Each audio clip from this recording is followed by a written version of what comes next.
വായിച്ചല്ലോ ഉൽപ്പത്തി പുസ്തകം 4:16. അതിൽ വായിച്ചല്ലോ കയീൻ ഒരു മകൻ ജനിച്ചു, ഹാനോക്ക്. അത് ഗുണപ്പെടാത്ത സന്തതികളാ. വായിച്ചേ ആ 4:16 മുതൽ ഒന്നുകൂടെ വായിച്ചോ. അങ്ങനെ കയീൻ യഹോവയുടെ സന്നിധി വിട്ടു പുറപ്പെട്ട് ഏതിന് കിടക്കുന്ന ഓരോ ദേശത്ത് നിന്ന് പാർത്ത് കയീൻ തന്റെ ഭാര്യയുമായിട്ട് ജീവിതം ആരംഭിച്ചൊരു കൊച്ചുണ്ടായി, ഹാനോക്ക്. അടുത്തത് അവനൊരു പട്ടണം പണിതു. ആര് പട്ടണം പണിത അമ്മാമേ? കയീൻ ഒരു പട്ടണം പണിതു. എന്നിട്ടോ ഹാനോക്ക് തന്റെ മകന്റെ പേരിട്ടു. ഹാനോക്ക് എന്ന് തന്റെ മകന്റെ പേരിട്ടു. നല്ല സൂത്രബുദ്ധിക്കാരൻ അപ്പൻ. ഒരു പട്ടണം പണിതിട്ട് തന്റെ മകൻ ഹാനോക്കിന്റെ പേരിട്ട് കൊടുത്തു എന്ന് പറഞ്ഞാൽ അപ്പന്റെ ചിന്ത എന്നാണെന്നറിയാമോ? അവൻ എത്ര വർഷം കഴിഞ്ഞാൽ എൻ്റെ മോന്റെ എൻ്റെ പേര് നിലനിൽക്കണം. അതിനായി സൂത്രം ഒപ്പിച്ചത്. എൻ്റെ മോന്റെ പേര് നിലനിൽക്കണം. പട്ടണം മെച്ചമായിട്ട് പണിതേച്ച് മോന്റെ പേരിട്ട് ഹാനോക്ക് എന്ന് പറഞ്ഞാൽ പട്ടണത്തിന്റെ പേര് ഹാനോക്ക് പട്ടണം. ആരെങ്കിലും എവിടെന്നെങ്കിലും വരുമ്പോൾ ചോദിക്കുക, എവിടെ അച്ചായൻ്റെ വീട്? ഹാനോക്ക് പട്ടണത്തിലാണ്. എവിടുന്നാ വരുന്നത്? ഹാനോക്ക് പട്ടണം എന്ന് പറഞ്ഞാൽ മോൻ്റെ പേരിങ്ങനെ പ്രസിദ്ധപ്പെട്ട് എല്ലാവർക്കും പേര് പ്രസിദ്ധമാകണമെന്ന നോട്ടീസിലൊക്കെ പേര് ചെറുതാക്കിയാൽ ആ നോട്ടീസ് മൂത്തുമ്പോൾ കത്തിച്ചേച്ച് വീണ്ടും മുടുത്ത അക്ഷരത്തിൽ പേര് വെച്ച സംഭവങ്ങളും ഇല്ലാതില്ല. സ്തോത്രം. പേര് എങ്ങനെയും പേര് കിട്ടണം. അതിനേത് സൂത്രങ്ങളും ഏത് തന്ത്രങ്ങളും വിനിയോഗിക്കും. പേരും പ്രശസ്തി. ഒരു കാര്യം ദൈവമക്കളോട് പറയാം, നീ സൂത്രത്തിൽ ഒരു പേരും സമ്പാദിക്കരുത്. ന്യായത്തിന് നിരക്കാത്ത, നീതിക്ക് നിരക്കാത്ത, അവ കൃപയ്ക്ക് നിരക്കാത്ത യാതൊരു പ്രശസ്തിയും നമുക്ക് വേണ്ട. Praise the Lord. കാശ് കൊടുത്തും തട്ടിപ്പ് കാണിച്ചും വെട്ടിപ്പ് കാണിച്ചും അരക്ക് വെട്ടിപ്പും തട്ടിപ്പും മുട്ടിപ്പുമായിട്ട് കസേര മേടിച്ചാൽ കുറെ നാളൊക്കെ ഇരിക്കാം, ഭരിക്കാം, പക്ഷെ നിലനിൽപ്പില്ല. ചതിവ് കാണിച്ചും കാശ് കൊടുത്തും കമത്തി അടിച്ചും ഗുണ്ടകളെ ഇറക്കിയും സ്തോത്രം ഭീഷണിപ്പെടുത്തിയും ഭീഷണിയുടെ സ്വരമൊക്കെ മുടക്കി കസേര മേടിക്കാം. അങ്ങനെയൊക്കെ മേടിക്കുന്നുണ്ട്. എവിടാന്നൊന്നും എന്നോട് ഇപ്പൊ ചോദിക്കരുത്, മിക്കയിടത്തും. ആര് കാര്യം ചോദിക്കാനാ? ആർക്കും ചോദിക്കാനൊക്കെ ചോദിച്ചാൽ അവന് ഇടപാട് തീർക്കുക. പണ്ടൊരാൾ പ്രസംഗിച്ചപ്പോൾ ചോദിച്ചു, ദുരുപദേശം പറഞ്ഞു. അപ്പം വേറൊരു വിശ്വാസം, ഒരു സാധുവായ സഹോദരൻ യോഗം കഴിഞ്ഞപ്പോൾ ചോദിച്ചു, പക്ഷേ ഇങ്ങനല്ലല്ലോ ഉപദേശം, അതിൻ്റെ ശരിയായ ഉപദേശം പറഞ്ഞു. ആ ഉപദേശം പറയാമെന്ന് പറഞ്ഞു. സ്റ്റേജിന് പുറകെ കൊണ്ട് ചോദിച്ചു, ഇനി ഉപദേശം വേണോ? പുള്ളി പറഞ്ഞു, വേണ്ട, എത്ര മതി എന്ന് പറഞ്ഞു. ഈ പത്തനാപുരത്ത് നടന്ന കാര്യമായി പറഞ്ഞേ. ശരിയായ ഉപദേശം ചോദിച്ചു, ഇനിയും ഉപദേശം വേണോന്ന് ചോദിച്ചു. ഇനിയും വേണ്ടെന്ന് പറഞ്ഞു. ഇത്ര ഉപദേശം ഇത് തന്നെ കൂടുതലാന്ന് പറഞ്ഞു. അല്ല, അങ്ങനത്തെ കാലമാണ്. തന്ത്രങ്ങൾ ഏത് സൂത്രം ഒപ്പിക്കുകയല്ലേ? കൂട്ടുസഹോദരനെ ചതിക്കത്തില്ലേ?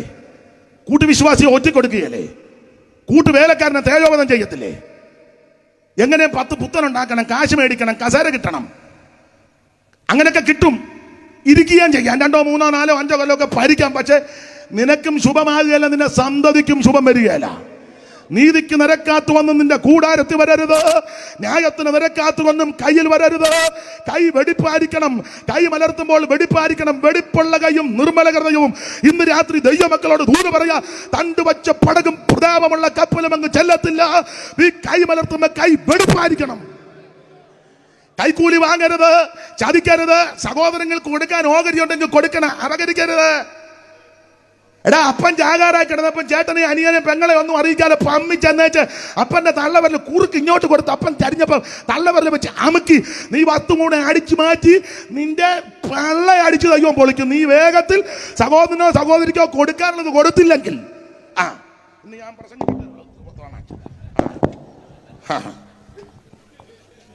നിന്റെ കൈ വെടിപ്പായിരിക്കണമെന്ന്. സഹോദരിക്കോ സഹോദരനോ ചേട്ടനോ അനിയനോ കൊടുക്കാനുള്ളത് കൊടുത്തില്ലെങ്കിൽ, കൊടുക്കാതെ നീ ചതിച്ചു വാങ്ങിച്ചാൽ, സൂത്രത്തിൽ ഒപ്പിച്ചാൽ, നീ തന്ത്രമുണ്ടാക്കി മെനഞ്ഞെടുത്താൽ ശരിയാകത്തില്ല.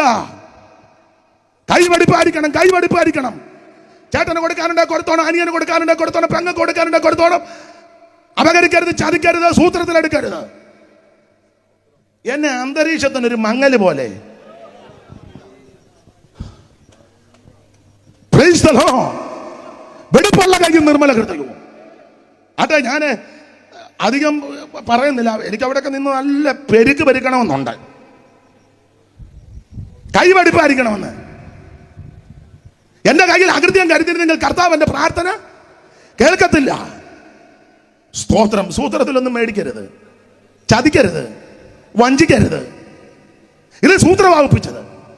ഇവൻ സൂത്രബുദ്ധിയിൽ മകന്റെ പേരിട്ട് പട്ടണത്തിന് ഹാനോക്ക് പട്ടണം എന്ന് പറഞ്ഞ മകന്റെ പേര് എപ്പോഴും ഇങ്ങനെ പ്രസിദ്ധപ്പെട്ടു നിൽക്കണം. ഞാൻ പെന്തിക്കോസുകാരോടും കൂടാ പറയുന്നത്, പാകോടം പൊടിയൊക്കെ വെക്കുമ്പോഴേ കൃത്യമായിരിക്കണം. ചേടത്തിക്കോ അനിയത്തിക്കോ വല്ലതും കൊടുക്കാനുണ്ടെങ്കിൽ കുഞ്ഞുഞ്ഞമ്മയെ അടിച്ചു മാറ്റിയാൽ നിനക്ക് അവസാനം നീ കിടന്നു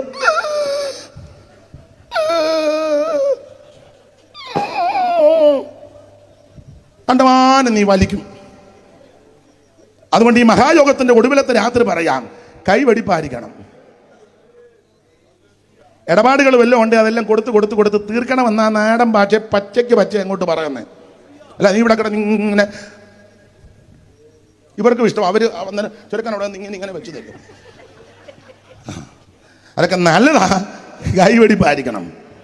ദൈവത്തിന് മഹത്വം. അപ്പന്റെ സൂത്രബുദ്ധി തന്റെ മകന്റെ പേര് എക്കാലത്ത് നിലനിൽക്കണം. അതിനൊപ്പിച്ച തന്ത്രമാണ്. അവനൊരു പട്ടണം പണിതു, തന്റെ മകൻ ഹാനോക്കിന്റെ പേരിട്ടു. ഹാനോക്ക്. ഞാനൊരു കാര്യം ഇടയ്ക്ക് കയറി പറയാ, പേരും പ്രശസ്തിയൊക്കെ കിട്ടി. വാട്സപ്പിലും ഫേസ്ബുക്കിലും നോട്ടീസിലും മൾട്ടി കളറും പിന്നെ കട്ടവിട്ടും എല്ലായിടത്തും പേര് വന്നു. പക്ഷേ ഈ പേരും പ്രശസ്തിയും ദൈവദാസന്മാർക്കറിയാം എത്ര നാൾ വരെ ഉണ്ടായിരുന്നു. ചോദിച്ചാ എത്ര നാൾ വരെ ഉണ്ടായിരുന്നു? ഞാൻ പാമ്പാടിക്ക് വരുന്നുണ്ട്. തല്ലാനൊന്നുമല്ല, വചനം പറയാൻ. ചോദിച്ചാനോട് തേടാ, ഇത് മെനക്കേടായോ? ഈ പേരും പ്രശസ്തി ഉണ്ടല്ലോ. നിങ്ങൾക്കറിയാം, വെള്ളപ്പൊക്കം വരെ വെള്ളം അങ്ങോട്ട് പൊങ്ങി മേളത്തെ ഉറവയും ദൈവം തുറന്ന്, കീഴത്തെ ഉറവയും അങ്ങോട്ട് തുറന്ന് വെള്ളം പൊങ്ങി അണ്ടമാനം പൊങ്ങി അരാരാത്ത് പർവ്വതത്തിന് മുകളിൽ പൊങ്ങി. ഇവൻ പണിത പട്ടണവും ഇവന്റെ പത്രാസും പ്രൗഢിയും അടിച്ച് തൂത്ത് ചമ്മന്തി പരുവാക്കി കളഞ്ഞു. സൂത്രത്തിൽ എന്തേലും നേടിയാൽ നിലനിൽപ്പില്ല. ഒരുത്തനെ ചതിച്ചു വല്ലതും അപകരിച്ചെടുത്താൽ നിലനിൽപ്പില്ല. ഒരുത്തനെ വഹിച്ച് തകർത്ത് നീ എന്തേലും നേടിയാൽ നിലനിൽപ്പില്ല. ന്യായമായിട്ടുള്ളതേ നിന്റെ കുടുംബത്ത് വരാവൂ. സ്തോത്രം സ്തോത്രം. നാം സേവിക്കുന്ന ദൈവം നീതിയും ന്യായമുള്ള ദൈവമാ. നിനക്ക് ആവശ്യമുള്ളത് തരുവാൻ നിന്റെ ദൈവം വിശ്വസ്തനാ. കരയുന്ന പറവകളെ നോക്ക്, ആകാശത്തിലെ പറവകളെ നോക്ക്. വിതയ്ക്കൊന്നും കൊയ്യൊന്നുമില്ല, എന്ത് ഭദ്രമായിട്ട് ദൈവം പുലർത്തുന്നു. അവൻ 2 കാശിന് വിൽക്കുന്ന കുടികിനെ കണ്ടിട്ടില്ലയോ? അതിൽ നിങ്ങൾ വിശേഷതയുള്ളവരില്ലയോ? നിന്നെ പുലർത്താൻ നിന്റെ ദൈവം വിശ്വസ്തൻ. നിന്റെ തലമുറയെ പുലർത്താൻ ദൈവം വിശ്വസ്തൻ. നിന്റെ തലമുറയെ ആദരിക്കുവാൻ ദൈവം വിശ്വസ്തൻ. എന്നെ കേൾക്കുന്ന ബഹുമാന്യരായ പ്രിയപ്പെട്ടവരോട് പറയാ, നീതിക്ക് നിരക്കാത്ത, ന്യായത്തിന് നിരക്കാത്ത, ദൈവവചനത്തിന് നിരക്കാത്തത് ഒന്നും നമ്മുടെ കൂടാരത്തിൽ വരരുത്.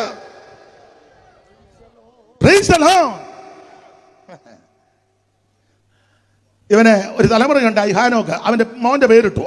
ഹാനോക്കിന്റെ മകൻ ഞാൻ വായിച്ചാ മാമേ, അവനൊരു പട്ടണം പണിതു. അതിന് ഹാനോക്ക് എന്ന് തന്റെ മകന്റെ പേരിട്ടു. അടുത്ത വാക്യം, ഹാനോക്കിന് ഈരാദ് ജനിച്ചു. ഹാനോക്കിന്റെ മകനാണ് ഈരാദ്. അപ്പൊ ആദാം, കയീൻ, ഹാനോക്ക്, ഈരാദ്. ഈരാദിന്റെ മകൻ മെഹൂയേലിനെ ജനിപ്പിച്ചു. മെഹൂയയേൽ.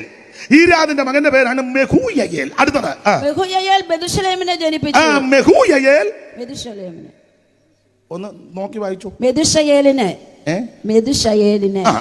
കാരണം അപ്പുറം മെഥൂശലേഖ് കിടപ്പുണ്ട്. അപ്പൊ അതുകൊണ്ട് അക്ഷരം സൂക്ഷിച്ചോണം. എന്നാലും അമ്മമ്മ കൃത്യത്തിനാ വായിക്കുന്നത്. ഒന്നുകൂടെ വായിച്ചു. മെഹൂയയേൽ മെഥുശയേലിനെ ജനിപ്പിച്ചു.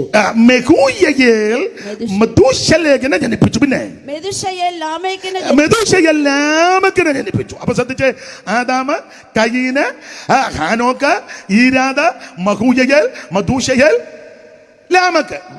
അപ്പൊ എത്ര പേരായി അമ്മാമേ? ഞാനിവിടെ എണ്ണി ഇങ്ങോട്ട് നോക്കി എത്രയായി? 7. അപ്പോൾ 7ാം തലമുറക്കാരൻ ലാമെക്ക്. അപ്പുറത്തെ 7ാം തലമുറക്കാരൻ ഹാനോക്ക്. സ്തോത്രം. അല്ല, ആദാം, ശേത്ത്, ഏനോശ്, കേനാൻ, മഹലേൽ, യാരദ്. സ്തോത്രം. ഹാനോക്ക്. ഈ കൊണപ്പെട്ടവനാണ് യൂദയുടെ ലേഖനത്തിൽ വായിക്കുന്ന 7ാമൻ ഹാനോക്ക്. കൊണപ്പെടാത്തവൻ 7ാമനാണ് ലാമേക്ക്. ഇങ്ങോട്ട് പിടികിട്ടി വരുന്നതേ ഉള്ളൂ.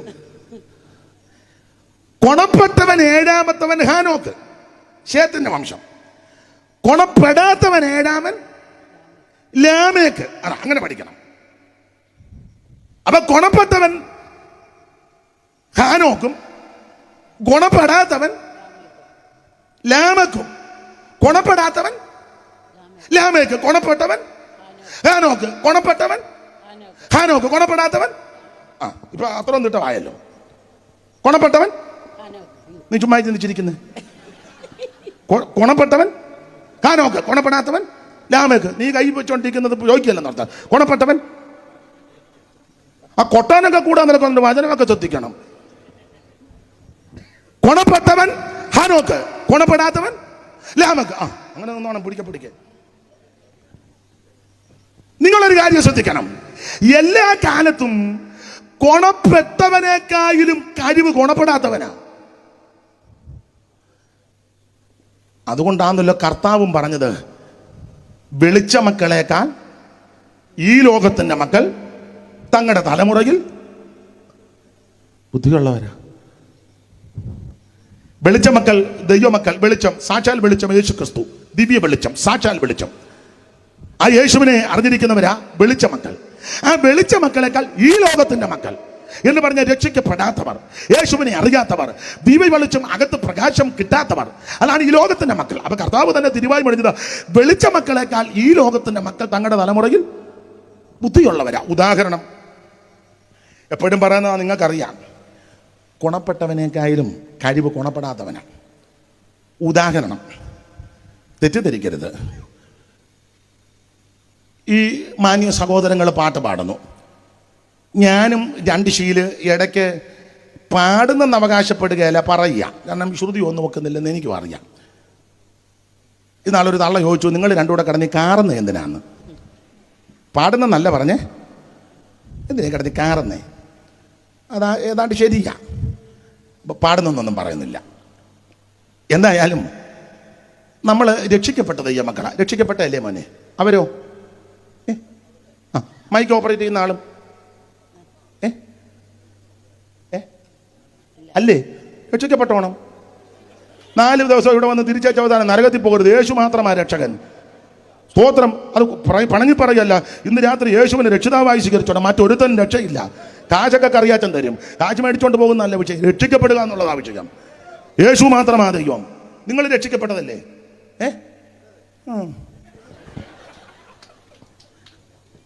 അപ്പൊ ശ്രദ്ധിക്കുക, ഞാനും നിങ്ങളും രക്ഷിക്കപ്പെട്ട ദൈവമക്കളാ, യേശുവിനെ അറിഞ്ഞ ദൈവമക്കളാ. നമ്മളും പാട്ട് പാടുന്നുണ്ട്, പക്ഷേ നമ്മളെക്കാളും നന്നായിട്ട് പാടുന്നത് ആരാ? പറ അല്ലേ? ഇപ്പം ഉദാഹരണം ബഹുമാനത്തോടെ പറയുകയാ, യേശുദാസ്, അദ്ദേഹത്തിന്റെ വിശേഷണ പദങ്ങളൊക്കെ ഒരു ഗാനഗന്ധർവൻ എന്നാ പറയുന്നത്. അടുത്ത കാലത്ത് 80 വയസ്സ് തികഞ്ഞു. 80 തികഞ്ഞില്ലേ മോനെ? ആ, ഇപ്പോഴും എന്ത് നല്ല പാട്ടാ. 80 ആയിട്ടും രാഗമൊക്കെ വിസ്തരിക്കുന്ന കേട്ടാൽ അന്തം വിട്ടു പോവുക. ശബ്ദത്തിനും കുഴപ്പമൊന്നും വന്നിട്ടില്ല.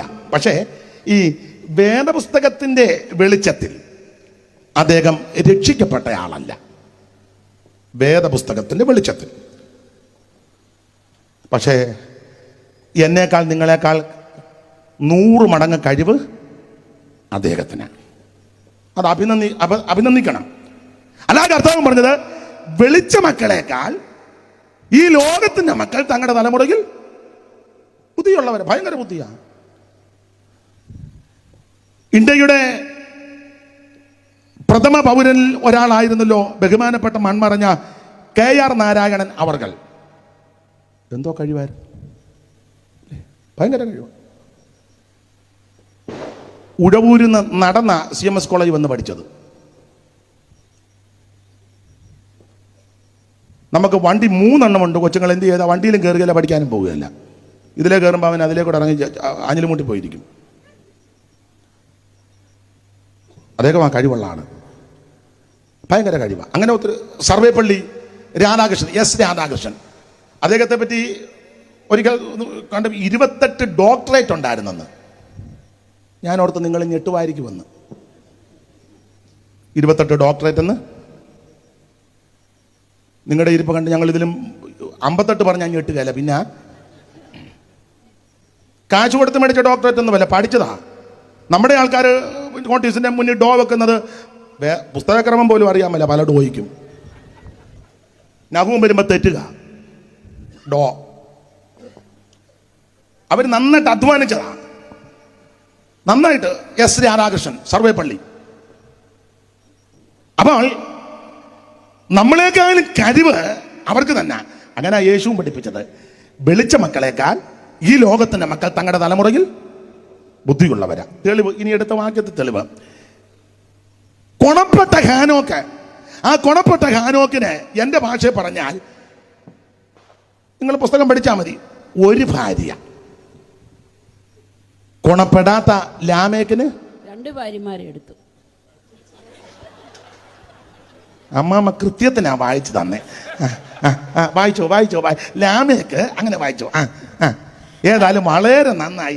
അച്ചായൻ അമ്മാമ്മയെ കൊണ്ടുവന്നതും ഇങ്ങോട്ട് കൊണ്ടുവന്ന് ഇരുത്തിയതും എനിക്ക് വലിയ ആച്ചായി. ദൈവം അനുഗ്രഹിക്കട്ടെ. അമ്മാമ്മ വായിര്. ലാമേക്ക് 2 ഭാര്യമാരെ. ലാമേക്ക് 2 ഭാര്യമാരെ എടുത്തു. പണ്ട് ഞാന് ഈ വിഷയം പ്രസംഗിച്ചപ്പോ മുന്നിൽ ഇരുന്ന ഇതുപോലൊരു ചെറുക്കൻ, എടേ നീ ഇങ്ങോട്ട് നോക്കാൻ, നിന്നെ പോലൊരുത്തൻ. അപ്പൊ പണ്ട് ഇതുപോലെ ഞാൻ വായിപ്പിച്ചു, ലാമേക്ക് 2 ഭാര്യമാരെ എടുത്തു. അപ്പൊ അവൻ എന്നോട് ചോദിച്ചു, എടുത്തോന്ന്. അവൻ അവിടെ ഇരുന്ന് എന്നോട് ചോദിക്കാം, എടുത്തോന്ന്. പിന്നെ അവനെ കുഞ്ഞു മനസ്സിലെ മറ്റ് ദുശ്ചിന്ത കയറാതിരിക്കാൻ ഞാൻ പറഞ്ഞു, മോനെ എടുത്തെന്ന് പറഞ്ഞ പെണ്ണുങ്ങളെ 2 കൂടെ എടുത്തെന്നല്ല, അവൻ 2 സ്ത്രീകളെ വിവാഹം കഴിച്ചുവെന്ന. അപ്പൊ ലാമേക്ക് 2 ഭാര്യമാരെ എടുത്തു. ഞാനൊരു കാര്യം പറയാം, ഗുണപ്പെട്ടവനേക്കാളും കഴിവാർക്കാ? ഗുണപ്പെടാത്തവനാ. ഗുണപ്പെട്ടവൻ എത്ര ഭാര്യ? 1. ഗുണപ്പെടാത്തവനോ 2 ഭാര്യ. അത് കഴിവുള്ളത് കൊണ്ടല്ലേ? അമ്മാമ്മ ഇങ്ങോട്ട് നോക്കിയേ, കഴിവുള്ളത് കൊണ്ടല്ലേ? യോടി ഈ ആദരണീയ കർത്തദാസന്മാർ, പിതാക്കന്മാര്, ഞാൻ ഓപ്പണായിട്ട് പറയാം, ഞാനും നിങ്ങളെല്ലാം കുടുംബജീവിതം നയിക്കുന്നവരാ. ദൈവത്തിന്റെ കൃപയാൽ ഉഭയസമ്മതത്തിന്റെ ഉടമ്പടി വാചകത്താൽ മരണം വരെ നമ്മുടെ കൂടെ പാർക്കുവാൻ, ജീവിക്കുവാൻ ദൈവകൃപയിൽ ശരണപ്പെട്ട് നമുക്ക് ദൈവം ഒരു ഭാര്യയെ തന്നിരിക്കുന്നു. സന്തതിയും ദൈവം തന്നു. നിങ്ങളെല്ലാം അനുഭവസ്ഥരും കുടുംബജീവിതത്തിൽ ഇരുത്തം വന്നവരുമാ പലരും. ഈ ശ്രേഷ്ഠരാകുന്ന അഭിഷിക്തന്മാർ, എന്നേക്കാൾ പ്രായവും പക്വതയും ജീവിതത്തിൽ ഇരുത്തം വന്നവരാ എന്നെ കേൾക്കുന്നത്. മരണം വരെ ജീവിക്കുവാൻ ഉഭയസമ്മതത്തിന്റെ ഉടമ്പടി വാചകത്താൽ ദൈവം നമുക്കൊരു ഭാര്യയെ തന്നു. പിണങ്ങരുത്. 5 വർഷവും 10 വർഷവും 20 വർഷവും 30 വർഷവും 50 വർഷവും ഒക്കെ ആയവരാ ജീവിതത്തിലെ. ദൈവം ഇനിയും ദീർഘായുസ് തന്ന് എല്ലാവരെയും അനുഗ്രഹിക്കട്ടെ. നമ്മുടെ കഴിവിൻ്റെ പരമാവധി പരിശ്രമിച്ച ഈ ഒരു ഭാര്യയെ നമ്മൾ ഇതുവരെ പറ സത്യം ചോദിച്ചാ അല്ലേ? നമുക്ക് തമ്മിലാകുമ്പം വിഷയമില്ലല്ലോ അല്ലേ? വാക്കുകൊണ്ടും പ്രവൃത്തി കൊണ്ടും സമീപനം കൊണ്ടും സംസാരം കൊണ്ടും സഹകരണം കൊണ്ടും ഇടപെടൽ കൊണ്ടും ഒക്കെ നമ്മുടെ കഴിവിൻ്റെ പരമാവധി പരിശ്രമിച്ച വലിയ കുഴപ്പമില്ലാതെ ഇതുവരെ ഇത്രത്തോളം. നിങ്ങൾ അങ്ങോട്ട് നോക്കിയാൽ മറുപടി പറയത്തില്ല, എന്നെ നോക്കിയാൽ മതി. അതെ, അന്നേരം ഒരുത്തൻ കൂളായിട്ട് 2 എണ്ണത്തിനെയും കൊണ്ട് നടക്കുന്നു. അത് കഴിവുണ്ടായിട്ടല്ലേ? അപ്പൊ ഗുണപ്പെട്ടവനേക്കാളും കഴിവ് ഗുണപ്പെടാത്തവനാ. നമ്മൾ ഈ ഒരെണ്ണത്തിന് എന്തും, ഞാൻ എപ്പോഴും പ്രസംഗിക്കുമ്പോൾ പറയും, എല്ലാ വീട്ടിലുമല്ല, ചില വീട്ടിൽ, എല്ലായിടത്തും അല്ല, നമ്മുടെ അമ്മയോ പെങ്ങന്മാരോ നമ്മുടെ വീട്ടിൽ അധിക നാൾ നിൽക്കുന്നത്, എല്ലാവരുടെയും കാര്യമല്ല, ചില സ്ത്രീകൾക്ക് ഇഷ്ടമല്ല. ഞാൻ കുറ്റം പറഞ്ഞതല്ല, എല്ലാവരുടെയും കാര്യമല്ല, എല്ലാവരും ദോഷം ചെയ്യുന്ന നല്ല ഈ പറഞ്ഞത്. എന്നാൽ അവരുടെ അമ്മയോ അനുഗത്യോ വന്ന് നിൽക്കുന്നത് വളരെ ഇഷ്ടം.